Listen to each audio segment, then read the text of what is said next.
समस्त को शारदीय नमस्कार। आम प्रतिवर्ष जून 5 तारिख में विश्व परिवेश दिवस पालन करिथाउ।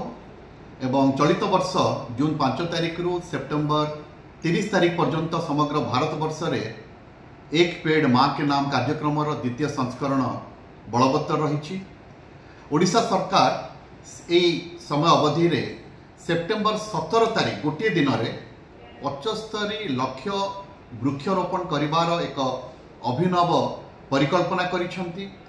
एही परिप्रेक्षी रे आम भद्रक जिले में आम 3 लाख गछ लगेबार योजना रखीछु एवं यही कार्यक्रमटी को सफल करने आपण मानकर सक्रिय सहयोग नित्यांत दरकार।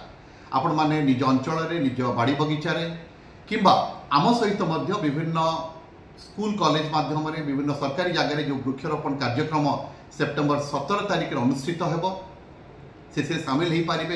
एथिरे ब्लॉक प्रशासन, जंगल और परिवेश विभाग, आमर हॉर्टिकल्चर डिपार्टमेंट, आमर स्कूल और गणशिक्षा विभाग एवं एनसीसी एतद व्यतीत फैकर धामरा पोर्ट कॉर्पोरेशन सामिल होती। एथिरे आपण माने सामिल हुंतु एवं केवल सेतिकी नुह आपण माने सेही दिन गोटे दिन रे आपण माने गछटिए लगे माँ को उद्देश्य रे गछटिए लगे से दिनटी को स्मरणीय करंतु। फोटोटीए उठातु कि सेल्फीटे उठातु एवं से फोटोटी को सेल्फीटी को नहीं आपण मेरी लाइफ पोर्टल रे मध्य से दिन सेप्टेम्बर 17 तारिख रे अपलोड करी ताकु स्मरणीय करंतु। आसंतु आमर इस सेप्टेम्बर 17 तारिख जो स्वप्न रही सबुज सुंदर धरित्री गोटे सृष्टि करवा ताकु सफल करवा। वंदे उत्कल जननी।